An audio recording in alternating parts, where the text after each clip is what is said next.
Welcome to the Lawyerist Podcast, a series of discussions with entrepreneurs and innovators about building a successful law practice in today's challenging and constantly changing legal market. Lawyerist supports attorneys building client-centered and future-oriented small law firms through community, content, and coaching, both online and through the Lawyerist Lab. And now, from the team that brought you the Small Firm Roadmap and your podcast hosts. I'm Stephanie Everett, and this is episode 377 of the Lawyerist Podcast, part of the Legal Talk Network. Today, I'm talking with our lab financial coach, Bernadette Harris, about when it's okay to spend money on your business. Today's podcast is brought to you by MyCase, LawPay, and Posh Virtual Receptionists. We wouldn't be able to do this show without their support, so stay tuned, and we'll tell you more about them later on. So, Zach, we have some big news happening over in the lawyerist world. Oh, yeah. We've got the Best Law Firm Websites 2022 rolling out on the page. We got a lot of websites entered, and we've whittled it down to 10 really, really great ones. Yeah, it's always fun to see who comes out on top and who makes the cut. And this year, I did get to preview the list. I like to say that I didn't really have anything to do with it. Because I love them all. It's so hard to choose. It is. Which brings up a great question. In this year's winners, I wonder if you could kind of tell us a few things that stood out to you and what brought some of these sites to the top of the list. Yeah, so there are a lot of things that we do to go through all the sites that get entered into this list. And so this isn't exactly like this isn't the only thing that we use, but there are some themes in the sites that really rose to the top. And the main theme is client-centric. And I know we harp on that a lot. A lot of people in this space talk about that a lot, but it was websites that were focused on the experience of the user coming in and thinking about that user as a particular client. And those were the ones that stood out. Yeah, I wonder if you could give us an example of that, because I think we do use that term a lot. And sometimes it might be hard to actually visualize what that means. So, for example, there's one of the websites. They're looking specifically at entrepreneurs in the tech space, and they are giving business advice in that area. The website obviously looks that way. It's got that kind of feel of being forward and techie and whatnot, but the experience is actually helpful specifically for those clients. They have PDF downloads for how do you start a single member LLC, or here are the frequently asked questions for when you're going through this process. Do you need to file certain things for taxes? And was just very specific about who their client was going to be, who their potential client was going to be, and what they were going to want even before engaging this company. Yeah. So like really thinking about someone visits our site, what do we want them to do next? Where would they click? And having a real natural like progression in their visit in terms of how they got that information. Absolutely. I think a lot of us think about these client funnels in our content marketing and our marketing areas. And I think a lot of lawyers don't necessarily like the idea of that. We don't like the idea of marketing a lot of times. But if you just flip it on its head to kind of pre-helping your client, educating your potential new client, then you're doing the same thing. And so a lot of these really solid client-centric websites had a clear funnel. You come to the website because you're curious. You can educate yourself on it, and they take you to contact us, text us, set up a meeting with us using Calendly or something like that. There were a lot of websites that had something the potential new client could do to engage you and to educate themselves in the moment instead of saying, hi, please contact me, or, oh, I guess I'll call this person right now. Or what would happen more is I'll keep moving on to the next person that can really engage with me. Yeah. And so beyond having a client-centered website, one of the other things that we consider in the contest is some technical features of the site. Like it has to be fast, it has to work, it has to have the alt text and things to let people so that anybody can interact with the site.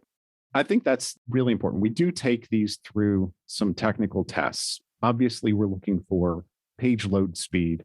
We're looking for server-side efficiency. We're looking for front-end efficiency. But for me personally, and I think for a lot of us out there, I look for accessibility are you using alt tags appropriately, or are you using alt tags just as a way to boost your SEO? Are you actually telling us what this is going to be? There are some sites that I'll go through with an actual screen reader and try to determine whether or not this is difficult to use for other people, because we're not just trying to present these things to a certain set of people. We're trying to use the technology we have to be accessible. And so the sites that are more accessible to more people are ones that we tend to think are better, frankly. Yeah. And then I guess maybe the third major category to check out is just the overall look and feel of the site. So I'll give a little shout out to one of my favorites. I'm not going to tell you the name. You're going to have to go and click on the link and check them all out. But I'll just tell you the way that they use this picture of these Dalmatians is absolutely my favorite and memorable. I've been talking about these dogs for a couple of weeks now. But it fit. Right. The image that you're talking about, and if you go to the website contest and see these, you'll know which one we're talking about. The image that you're talking about actually fit their message really well. And Yes. that's one of the things we think about when we're talking about how the website looks. How does it make you feel? What sort of message are you trying to portray? How are you trying to make your site look? If you're a particular type of firm that wants to look like you're going to stand strong against the bad guy, did you use those sorts of colors? Is that how this makes us feel? Or are you a firm that is making us feel like we're comfortable coming into your law office, and are using those sorts of images and words and things like that in order to express yourself to your potential new client? Yeah. I mean, their use of images on their site, this one firm, it was just really clever. And like you said, they were awesome pictures and it fit their theme and it made sense and it just kind of tied the whole thing together and it just sticks in your memory. So you're like, oh yeah, I remember that site weeks after visiting it because this image was so powerful. So if you haven't checked it out yet, we're going to put the easiest way to find the winners is probably just to visit the show notes because we're going to put a link there, but it's also up on our site. Yeah, we'll drop the link in the show notes, or you can obviously go to our site and search for, best law firm websites 2022, and you'll find them there. So now let's check out my conversation with Bernadette. Hi, I'm Bernadette Harris, and I'm the finance coach here at Lawyerist. Excited to be on the podcast again. And we are excited to have you back because let's just be honest, your shows are very popular because you're talking to us about that thing that a lot of us are most nervous about. Yeah, it's the thing that no one really wants to talk about, but it's really the elephant that we have to deal with in the room. Yes.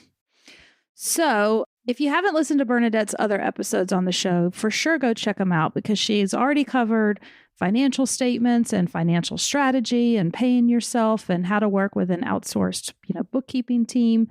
But today we thought we'd tackle a little bit different topic. And so to tee us off, what should we be investing money in our business? I think sometimes we're scared of that word, right? Like we're going to spend some money. Right. And yeah, and the word spend just doesn't sound like a good word, right? So there are 3 filters that I use when I am investing in my business and also advising people, right? So of course you want to invest in things that are tax deductible, right? So there are things that are going to lower your tax liability. You want to invest in things that will create income. And we'll talk about these things in detail. Or you want to invest in things that are just going to make your life easier. Oh, yeah. So those are my 3 filters. And I use those filters in my business and my personal life, really. So if it's going to lower my tax bill, create income, or make my life easier, I am very willing to swipe the credit card for those types of purchases. I love that framing. And does it have to hit 2 of the 3, or are you good if it hits? Yeah, I'm good if it hits any one of those things. So it doesn't have to be like 2 out of 3. If it's going to lower my tax bill, yep, I may be liable to do it, right? If it's going to create income, I'm definitely liable to do it. And then I'm also looking for ways to make my life easier. And so sometimes in business, that may be things like investing in software or outsourcing a certain task or things like that. And so using those filters are a great way to determine whether or not it's an expense that you or something that you want to, we'll use the air quotes, spend money on. All right. Well, let's tackle them one at a time. I have some questions. And I'm going to play a little bit, my job's to play devil's advocate a little bit, because sometimes, like on the first one with the tax deduction, I have heard financial folks say like, spend this money at the end of the year so that you don't have to pay taxes. But if you're spending money just to avoid taxes, it seems to me like you're just sort of spending money unnecessarily. Like in my view, I'd rather make a profit and have to pay a little bit of taxes than just buy something to avoid taxes. But I think, are you maybe saying don't spend it unless you need it? Yeah. So of course I am not that person that says spend all your money and, bring your profit down to zero. That's not smart, especially when you're talking about later wanting to acquire debt. And we can talk about that later. But so no, I'm not necessarily saying just spend money for the sake of spending money. But when you are on the fence and you're thinking about whether or not I should make this purchase, the justification, the thing that may push you over the edge is, well, if I do this, at least I can write it off on my taxes, right? Yeah. And so that's more so my thought process. So I am not the advisor that is telling people to go out and buy like big trucks at the end of the year so they can write it off. No, I don't do that. Okay. Yeah. I didn't think so, but you do hear that advice out on the street sometimes. Oh, yeah. Absolutely. And I always tell people, like, people make fun of me, but I'm like, hey, I'm happy. If I have to pay taxes, it should mean that I made some money. And so exactly, that's a good thing. I mean, I don't want to pay more than my fair share, but. Right. So you're not trying to finance the war, but you do your part, right? Exactly. I mean, we don't have to go deep into tax tips, but I was just curious, like, do you have any like top kind of things that you usually think about in that bucket that sometimes people miss or forget about? I'm trying to think if there's something especially particular to lawyers that they actually forget. I feel like this one may not be an issue that I've seen with a lot of lawyers. But again, it comes down to when you're figuring out purchases that you're going to make for your business, things that are going to make things better, easier, faster, more efficient, get you out of the office sooner, all of those kinds of things. The other part of it is, and you get to kind of write it off on your taxes. So I'll give people this as a tool when you're trying to think of whether or not it's tax deductible, because the tax code is pages long, as we all know, right? It's a nice little book, but a very easy way to think of it is if it is something that you need to be able to do your job, then it's very likely that it's going to be deductible. Tax code says ordinary and necessary. So ordinary means most lawyers use this, like practice management software or LexisNexis. I just got a whole tongue tied, but you know what I mean, right? And so those types of things, those are things that you need to be able to run your law firm, right? And sometimes necessary might not be ordinary. Necessary could be things that you do that are a little different from people in your industry. So an example that I use in my business before COVID, I used to host an annual client appreciation picnic. So this was my picnic. This was just my way of saying that thank you for your business. I appreciate you. It was an opportunity to get to know my clients beyond the tax folder, right? Yeah. Opportunity for clients to meet other clients. And a lot of great things came out of those events. So because in my business, it was really important for me to be able to build those types of relationships with my clients. It wasn't an ordinary expense to pay for this picnic, but it was necessary because of the way that I do business in my firm. So as an attorney, when you're thinking about whether or not it's deductible, it just needs to fall in one of those two buckets, ordinary or necessary. That makes sense. I always keep a list running on a spreadsheet throughout the year of things I'm not sure of. And so it's like ask my CPA list. And so at least I've got it all in one place. And then at the end of the year, we buzz through them. We're good. It's in, it's out. Keep it, toss it. Exactly. Kind of thing. Yeah. All right. So then the second category was create income. It seems obvious, but let's just go ahead and break it down because sometimes people forget. And this happens a lot when people are looking to hire, right? Yes. Because we think of it as an expense. You immediately think of you're spending money on a new person. And when you reframe it to think of this new person is going to help you generate X number of dollars in income, it now becomes more of an investment than an expense. And so when I think of things that are going to help me make money, I always think of, is this going to free me up to do higher income tasks? Will this person be able to do things that I can bill for? Or it could be software that may be able to do things that you can bill for, right? And so when you think about things that are going to make you money, you have to think about it like that. Like, if I make this purchase, will it generate income in some way? Yeah.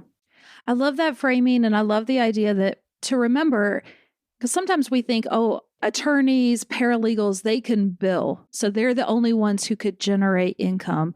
But the way you just described it, it's like if you have someone on your marketing team or administrative team, and that's freeing you up to, or freeing up other team members to produce more or bill more, or it generates new clients. Like I think we have to broaden the way we tend to historically think about generating income, because exactly. A lot of our team members are investments that are very much worthwhile.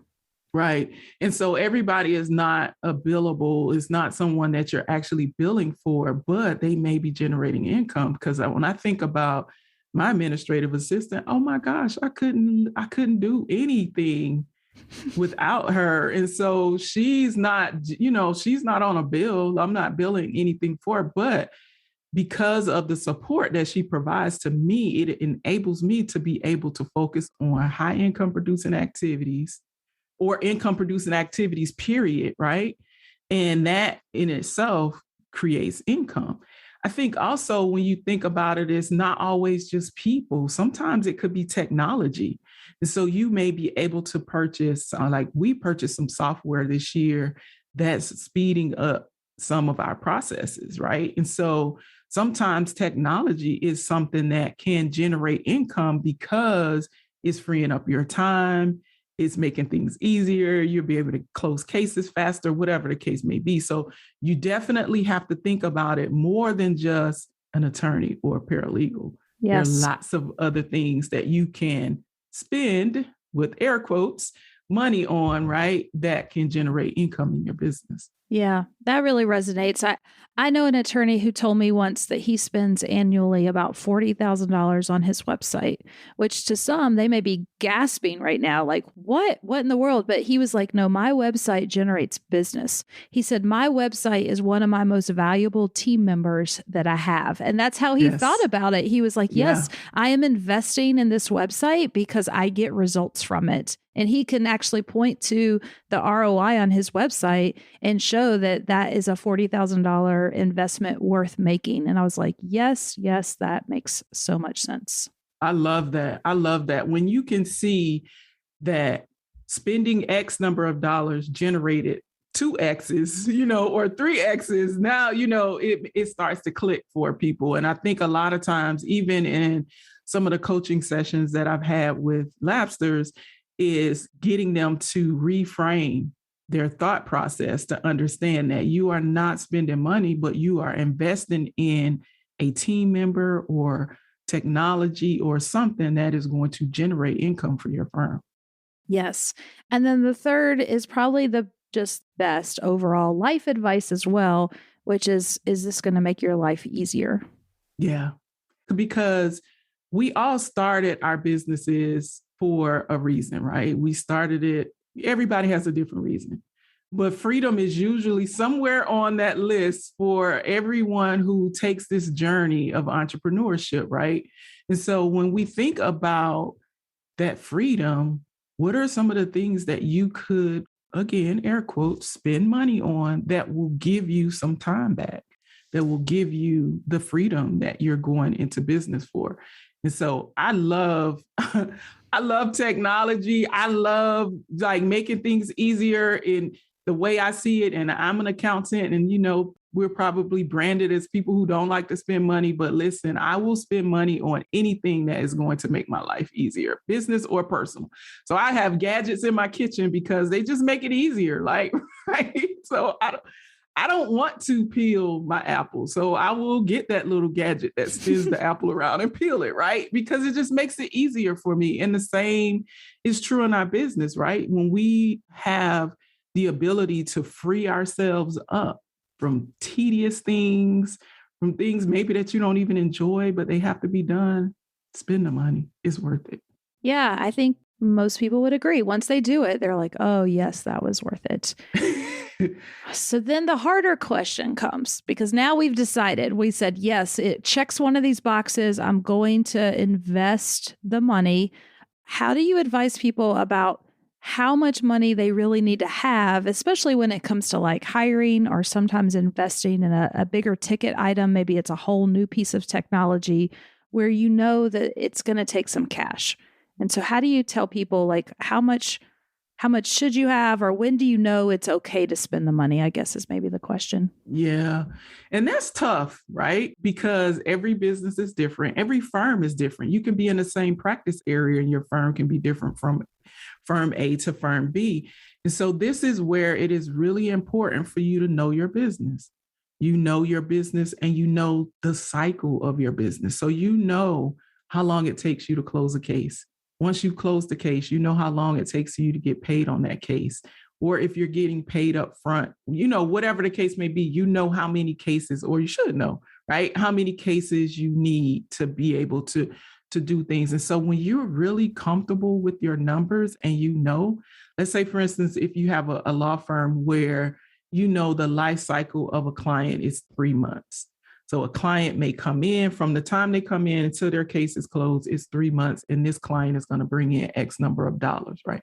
So now you know that your life cycle is 3 months. If you're talking about hiring someone, how many clients can this new person assist with, whether it's a paralegal or an associate, right? And based on that, you got to have to do the math there. And I know I just said a bad word, right? I said math. Oh. I was like, you did? I said math, but really it's really about knowing your business. It's really, you know, knowing those things. And when you know those things, you know how many clients you can handle in that cycle, you know how much those clients are going to generate in that cycle. And then based on those numbers, you just kind of back into it. And I don't know I try to make it as simple as possible. I don't know if I simplified it enough. What do you think? I think so. I hope people got it. If not, they should join Lab and have a coaching call with you. There's that, right? And we can actually pull out the pen and paper and do the numbers, right? And see it. But it really comes down to when you're thinking about like how much money you need to know your business. Like I'll use my business as an example. My business has seasons. Mm-hmm. So there are seasons in the business where we have huge income spikes, right? And then there are other seasons in the business where it's kind of steady. It's pretty much the same. And so based on those seasons, I know that I need to make sure that I have so much set aside for those low periods to make sure we can kind of get through it. So knowing those numbers, having an accounting system, going back to some of the stuff we talked about in a previous episode, how important it is to make sure that you have an accounting system so you can see your historical numbers and really get clear on what it is that you need. Now, 3 to 6 months is usually a good rule of thumb, right? Yeah. That's a good rule of thumb. But again, it also depends on your business and that business cycle, because there are some practice areas where a case may take a year. Yeah. Or longer. Right? Yeah. But I think that when I've talked to people in our community about this, a lot of times, because they don't know their numbers and they don't have the data, they build it up in their mind to be worse than it actually is.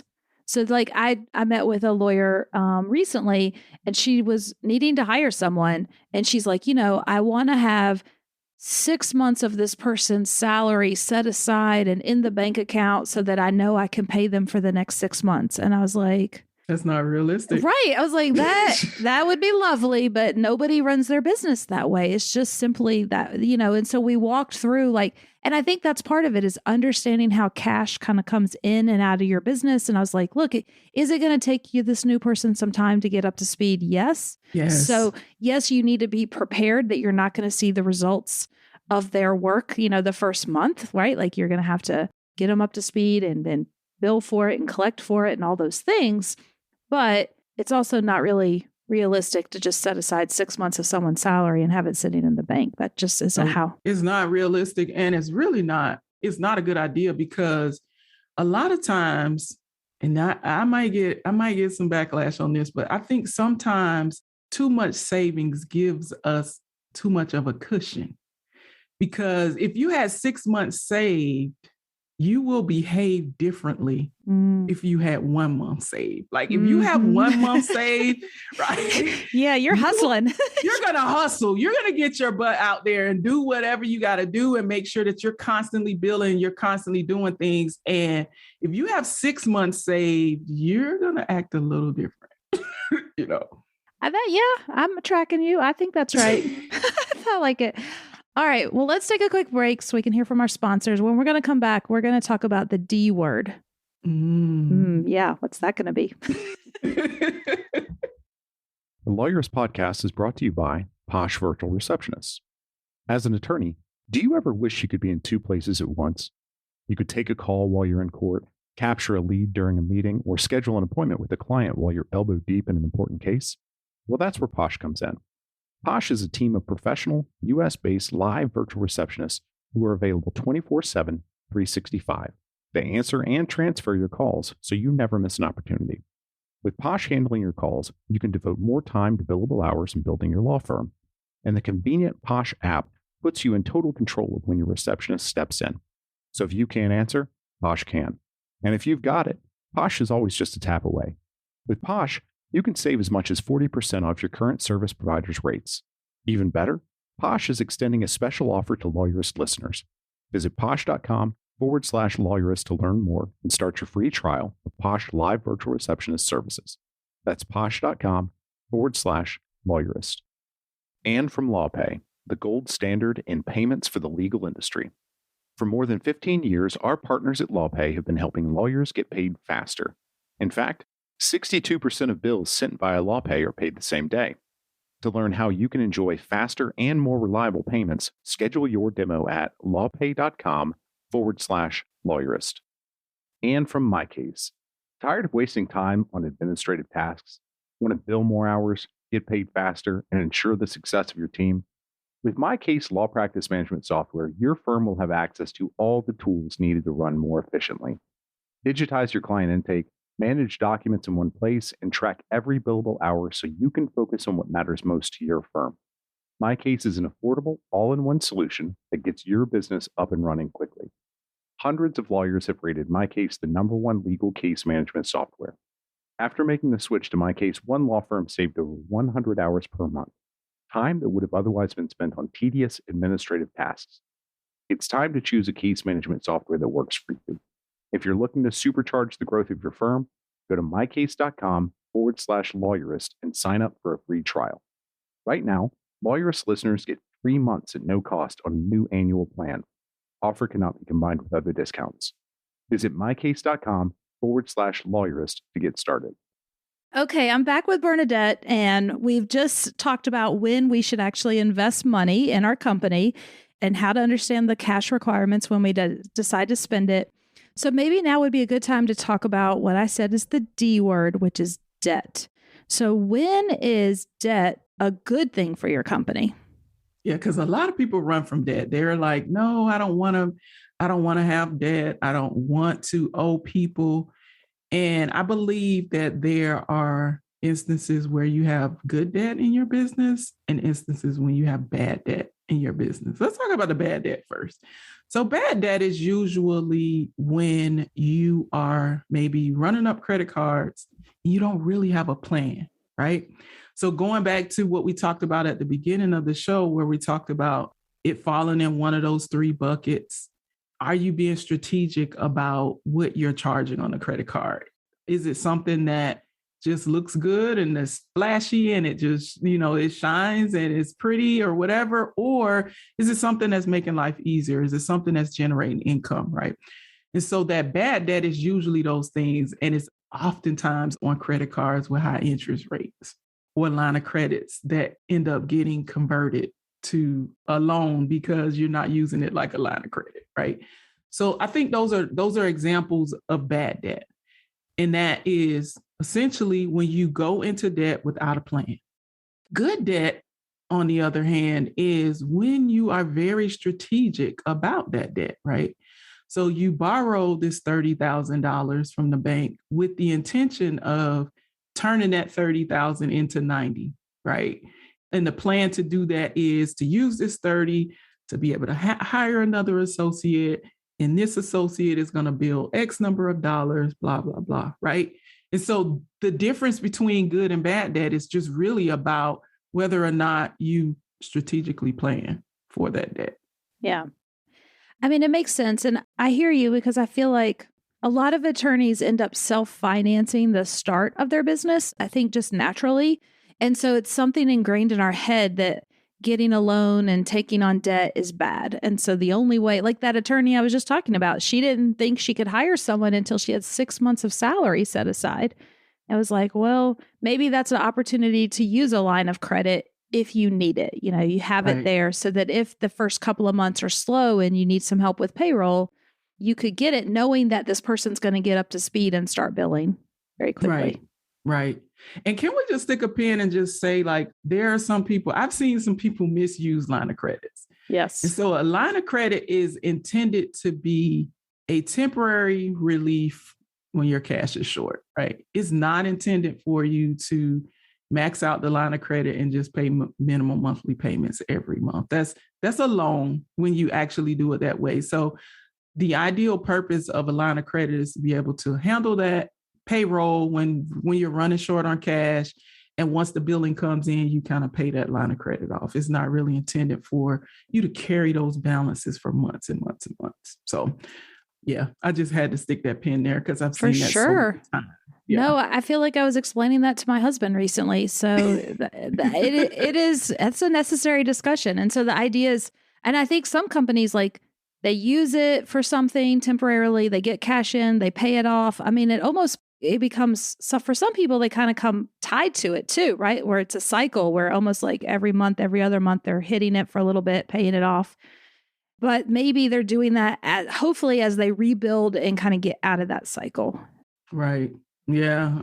Or they could be doing it. Sometimes doing that is what gives the bank may increase your line of credit, because if you have a line of credit and you're never using it, they may cut it off. And so you don't want to have it and not use it, but you also don't want to misuse it. So yeah, that's fair.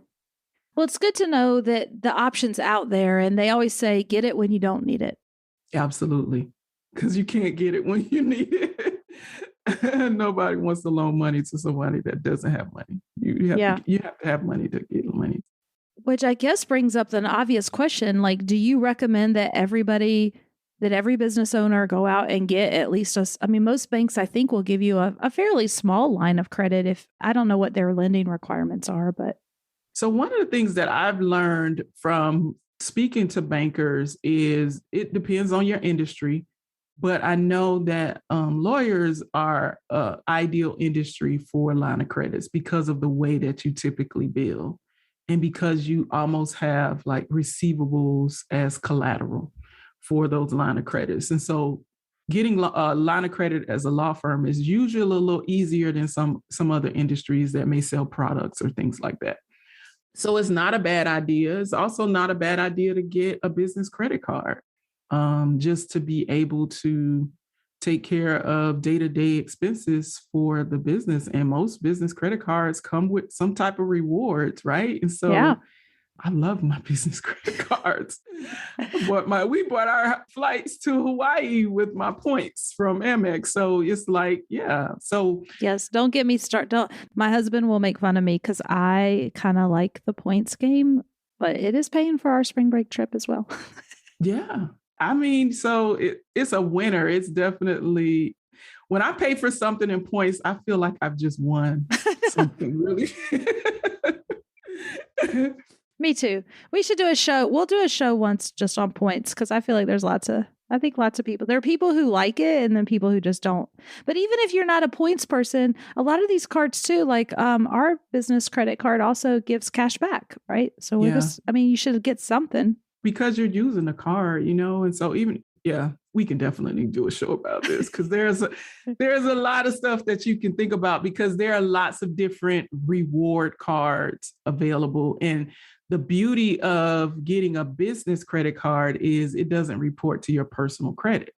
And so it doesn't affect your, they do pull your personal credit to make sure you're credit worthy, but it does not report to your personal credit. So you don't have to worry about utilization or new accounts and all those kind of things. And that's beautiful as well. Yeah.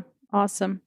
Well, I hope people are taking away that sometimes it's good to spend some money, invest some money. That's the word. Yeah, we're going to use invest as the word because that's really what it is, right? Because when you invest, you are handing over money to get something in return. And so the things that we talked about today on the show are you'll either get a lower tax bill or you'll get income from the money that you've invested, or you will get freedom. And those are all beautiful things. I know. On that note, that's a win-win-win situation. Absolutely. Absolutely. Thank you, Bernadette, for being with us today. It's always a pleasure, and I for sure will have you back.